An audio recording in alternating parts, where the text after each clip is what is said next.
ఆ సాక్ష్యం ఏంటంటే, నేను చిన్నప్పటి కాడి నుంచి దేవుడిని ఎరిగినదాన్ని.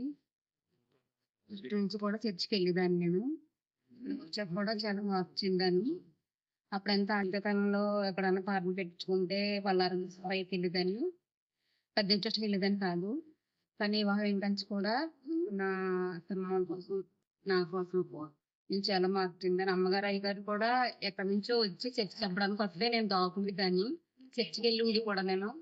అది చూసి మా ఇంట్లోకి వెళ్ళిపోయి దాక్కునేదాన్ని. బయటకొచ్చేదాన్ని కాదు. వాళ్ళు వెళ్ళిపోయే వరకు ఒక ఇంట్లోనే ఉండేదాన్ని. ఎప్పుడైనా కనిపించేస్తే బాబు వీళ్ళు కనిపించేసానా అన్న ఫీలింగ్ నాకొచ్చేది. తప్పగా కూర్చున్నట్టు కూర్చుండేదాన్ని.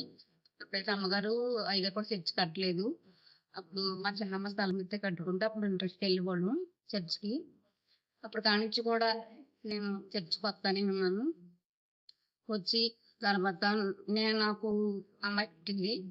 అమ్మాయి పుట్టినప్పుడైతే నేను బాప్తిజం చేయించుకోలేదు. మా చిన్న అబ్బాయి కడుపులో ఉన్నప్పుడైతే నేను బాప్తిజం చేయించుకున్నాను.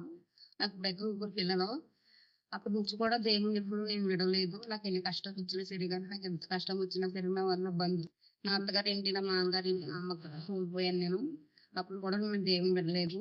ఆ దేవుడే మా అమ్మ, నా పిల్లల్ని చూస్తున్నాడు. నేను ఎంత దేశం వచ్చినా సరే కానీ నేనైతే ఇతర దేశాలు వెళ్ళొచ్చాను. అప్పుడు కూడా నా ముగ్గురు బిడ్డలు చిన్న బిడ్డలు నా భర్తను కోల్పోయినప్పుడు నేను వెళ్ళిపోయాను. అప్పుడు నాకు ముగ్గురు పిల్లలు చిన్న పిల్లలు. నా అత్తగారు తప్పు చేసేసి వెళ్ళిపోయాను.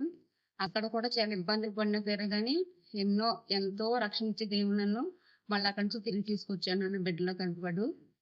నువ్వు కూడా కష్టపడతా శక్తినిచ్చాడు, బలాన్ని ఇచ్చాడు, బిడ్డల పోషించాడు, బలాన్ని ఇచ్చాడు నాకు దేవుడు.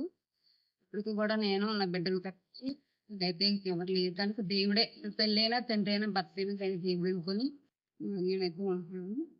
అలాగే నా ముగ్గురు బిడ్డలు కూడా ఆరోగ్యమవ్వాలనేసి నేను మా పెద్ద కొడుక్కి పాము బాగా నేను చాలా కంగారు పడ్డాము.